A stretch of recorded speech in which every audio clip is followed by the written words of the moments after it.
আসসালামু আলাইকুম। কি অবস্থা সবার? আশা করছি অবশ্যই ভালো আছেন।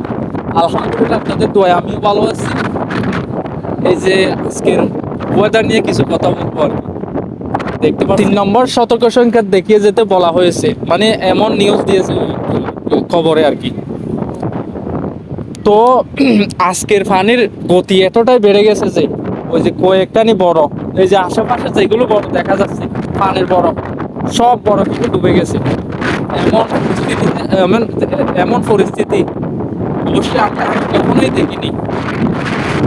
আমি অবশ্যই শুনেছিলাম মুরব্বীদের কাছ থেকে 1994 নাকি এরকম একটা ঘটনা হয়েছিল, সেটা বর্তমানে দেখা যাচ্ছে আজকে কালকের মধ্যে দেখা যাচ্ছে যে ঘূর্ণিঝড়টা ওই যে সাগরের দিকে যদি একটু তাকাই, এই যে সাগরের দিকে যদি একটু তাকাই, কত বড় বড় উত্তাল ঢেউ, এটা আমি অবশ্যই আগে কখনোই দেখিনি।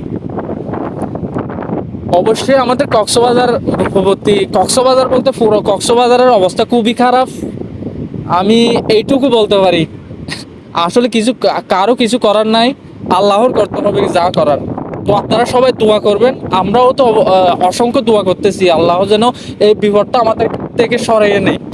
তো আপনারাও বেশি বেশি দোয়া করবেন, আমাদের কক্সবাজারের মানুষের জন্য দোয়া করবেন।